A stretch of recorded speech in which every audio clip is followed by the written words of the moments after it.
अगर इस वाणी को हम श्रवण करने के लिए नहीं आने जाते तो हमें इससे हमारे जीवन में मंगल नहीं हो जाता, क्योंकि जितने भी विकार इकट्ठा होकर ही रह जाता था।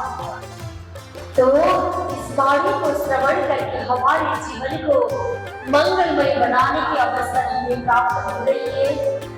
एक बड़े पहाड़ी महादेव स्थान पर जगाजी महाराज की कृपा पर आप लोग इस भवन में भी ये अच्छे से कथा लगाकर श्रवण करने की अवसर सबको प्राप्त हो रही है। ये भी तो एक परमात्मा की कृपा ही है ना। बोली कृष्ण कन्हैया लाल की।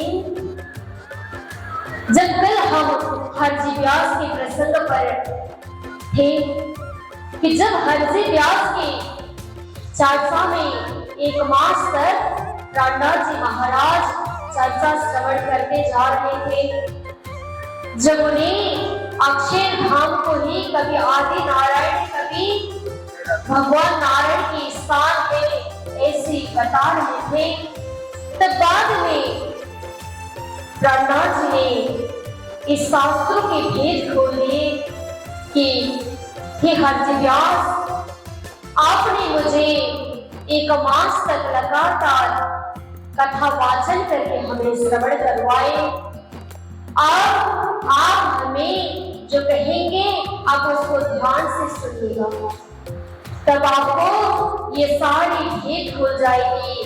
तब प्राणनाथ जी महाराज ने उस समय कहे थे, जिन जानो शास्त्र में नहीं है शास्त्र में सब कुछ, पर जीव सृष्टि क्यों पावही जिनकी अकल है रोज।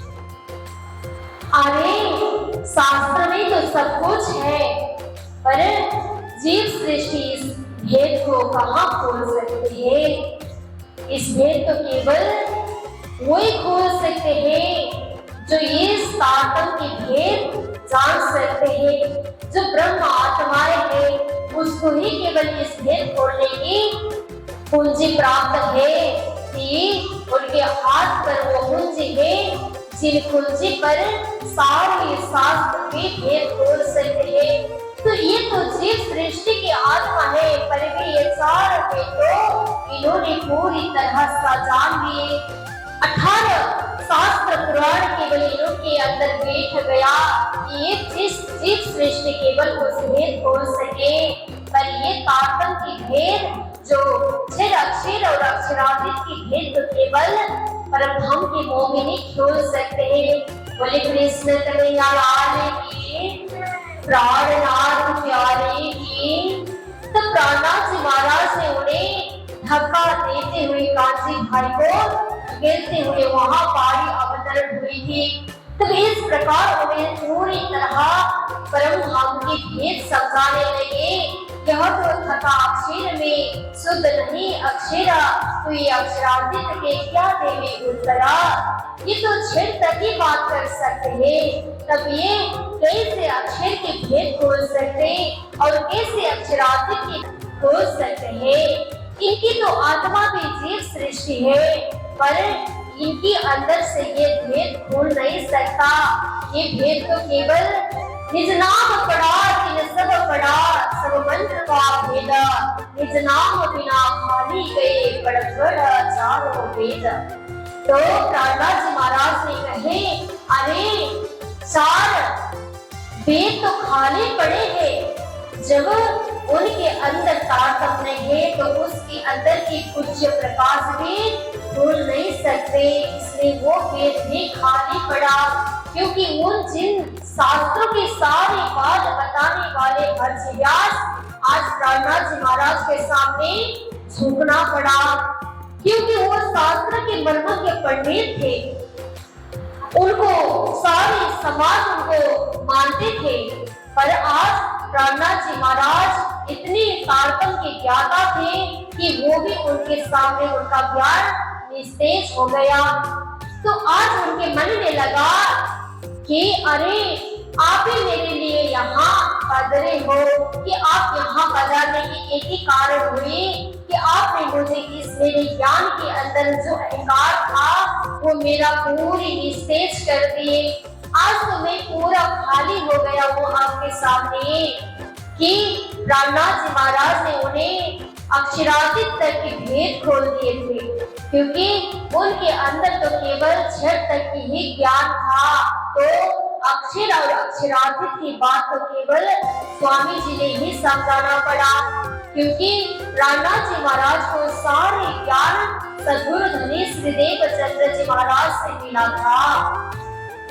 तो उनकी बात में जब उन्होंने 1 मास तक शिष्य बन के प्राणनाथ जी महाराज ने श्रीमद् भागवत के श्रवण किए थे हरजी व्यास ने, तब हरजी व्यास ने आज देव चंद्र जी महाराज के शिष्य बन के कथा श्रवण करनी पड़ी।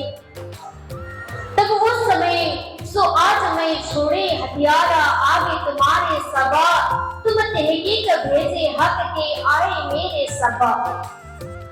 तो हरजी व्यास ने कहे, अरे आप यहाँ इसलिए पधारे हो कि आप मेरे कारण ही पधारे हो, मेरे लिए ही यहाँ आना पड़ा आपको कि आप तो इतना विद्वान है कि मेरे आपके सामने तो मेरा जितना भी ज्ञान अंदर था वो तो सब खाली पड़ा हुआ है।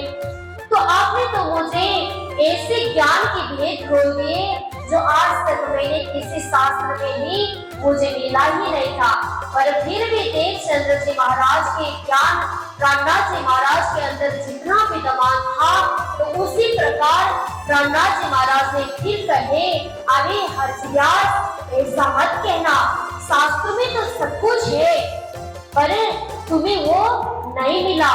ये तो तुम्हारे अंदर केवल जब तक तारतम्य के मंत्र की प्राप्ति नहीं होगी, जब तक अक्षर अक्षरातीत के भेद खोल नहीं पाओगे, तब तक ये शास्त्र का कोई भी भेद तुम्हें भूल नहीं पाएगा। इसलिए तुम हिचकिचाहट हो गई हो, तुम्हारे अंदर ज्ञान है पर ये दोनों चीज को ना जाने बिना, तारतम्य के बिना तो तुम खाली हो। इस प्रकार प्राणनाथ जी ने उन्हें समझा लिए। तब उन्होंने कहे, तो मुझे भी आप मंत्र के प्रदान कर दीजिएगा, मैं भी इस ज्ञान के इस तारतम्य के मंत्र से मैं भी क्षर अक्षर और अक्षरातीत के भेद और भेद से खोल सकूं। तब ऐसी उन्होंने जब कहे, तब प्राणनाथ जी महाराज ने उन्हें उत्तम जीव की श्रेणी देख के आत्मा दे के उन्हें तारतम्य मंत्र प्रदान किए। तो कहे, तुम्हारी आत्मा तो उत्तम जीव है पर इस ज्ञान के लिए तुम योग्य हो सकते हो, तो इसलिए मैंने तुम्हें प्रदान किया। इस प्रकार प्राणनाथ जी महाराज ने उन्हें तारतम्य दे दिए। बोले कृष्ण कन्हैया लाल की। तो प्राणनाथ जी महाराज को ऐसी अकस्मात आकाशवाणी हुई कि उन्हें लगा कि कुछ मेरे वापस लौटना चाहिए, कि मुझे नौतनपुरी जाना चाहिए, कुछ तो होगा ही मेरे लिए, कुछ अच्छा संकेत तो नहीं मिला। तो मैं यहाँ से इन्हें तारतम्य देकर उधर निकलने की तैयारी की। बोले कृष्ण कन्हैया लाल की। जब नौतनपुरी जाकर प्राणनाथ जी महाराज सब सुंदर साथ एवं बिहारी जी से मिलते हैं, तब सब प्रसन्न हो जाते हैं। तब एक बार कुतुब खान ने वहां अहमदाबाद के जाम राजा को कर की वसूल चढ़ा रहे थे। तब उन्हें कहना पड़ा कि तुम अगर इस कर को ज्यादा चढ़ा के आप वसूल करने नहीं आओगे, तब तक तुम्हारे जामनगर नौतनपुरी में लड़ाई हो जाएगी, तुम्हारे ऊपर कर की चढ़ाई हुई है, तो आप यहाँ तुरंत यहाँ आना चाहिए। तब उन्होंने और कहा कि तुम मेरे से बात करने के लिए अहमदाबाद आ जाना। तब जाम राजा अहमदाबाद अकेले नहीं गए, मिराज जी को वहां अचानक मंत्री पद नियुक्ति करके उन्हें साथ ले गए थे। तब उन्होंने वहां ले गए, तब वहां बात करके कहे कि जब तक आप कर की वसूल नहीं करोगे तब तक आपको यहाँ रहना पड़ेगा। तब उस समय मिराज वहां खुद अर्जन में पड़े। देखियो इतना कठिनाई के समय भी आती है कि प्राणनाथ जी महाराज फिर नजरबंद में बैठना पड़ा। तब वहां उन्होंने नजरबंद किया गया था, तब उन्होंने मन में लगा, अरे 6 मास तक अब यहाँ आप जब तक कर वसूल नहीं करोगे तब तक इनको यही नजरबंद में रखा जाएगा। तब उन्होंने पहला 3 मास के डेढ़ दिए थे, समय दिए थे, तब बाद में 6 मास लगा दिए। तब 6 मास तक भी वो वसूल नहीं किया ना जाम राजा ने, तब उनको वहां नजरबंद में रख के आज मृत्यु दंड की सजाई देने वाले थे। तब दिल में उनको ऐसी लगी कि कांजी भाई को उन्हें संदेश मिली, अरे प्राणनाथ जी के ऊपर तो बड़ी कार्य सौभारी, प्राणनाथ जी के ऊपर तो सद्गुरु महाराज की कृपा है, तो अगर उन्हें दंड मिले, अगर उनकी मृत्यु दंड होगी तो जागने की कार्य कौन आगे बढ़ाएगा। तब वो स्त्री धारण भेद करके धारण करके स्त्री स्वरूप में पूरी तरह उनकी पत्नी बनके प्राणनाथ से मिलने कहे।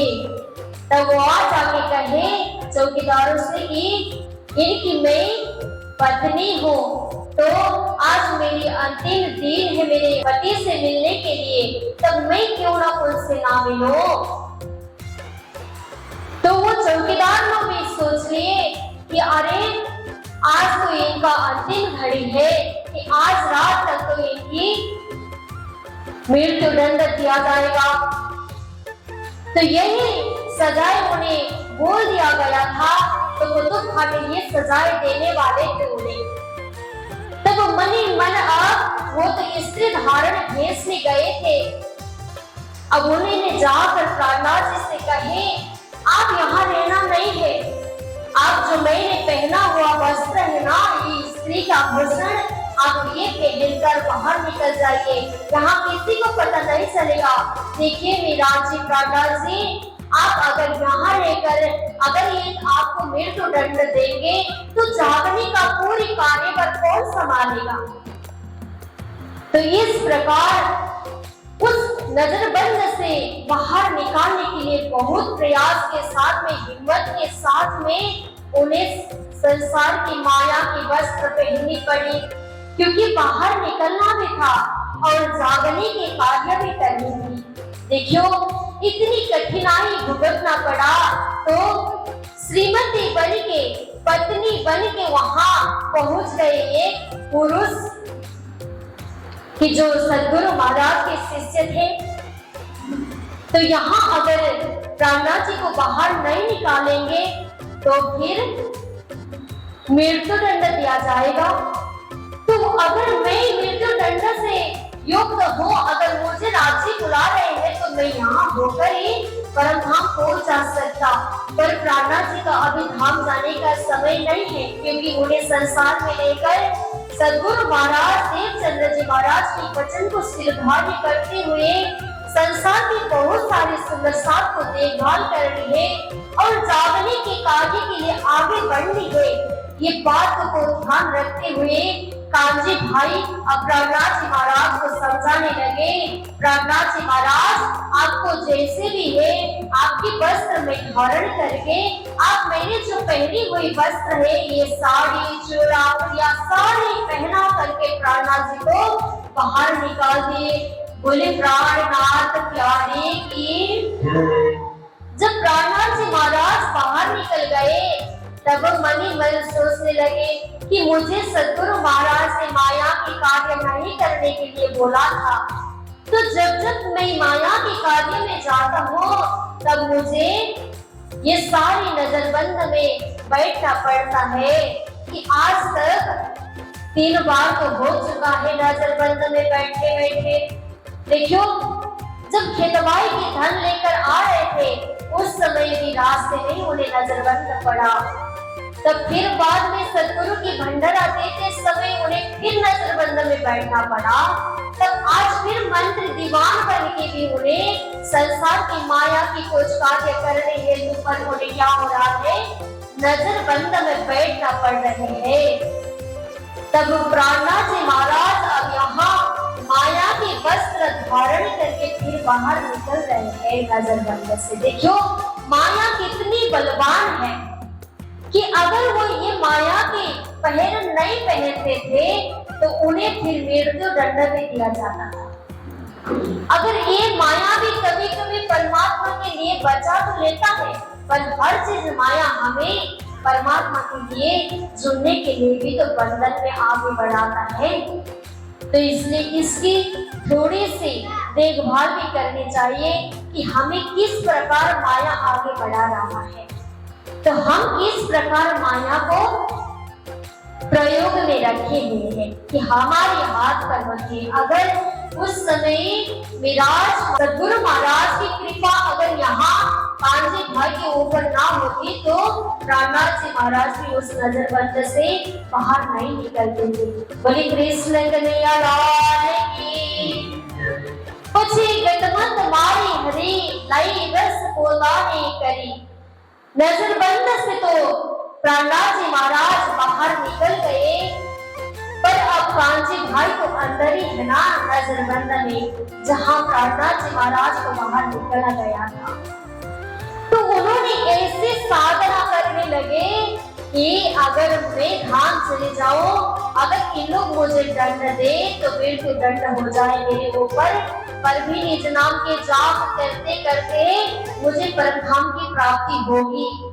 तो इसलिए मुझे जाप करनी होगी। तो अगर निज नाम की राह में देखूं तो निज नाम के जाप करूं तो मुझे साक्षात पूर्ण ब्रह्म परमात्मा की दीदार भी हो जाएगी।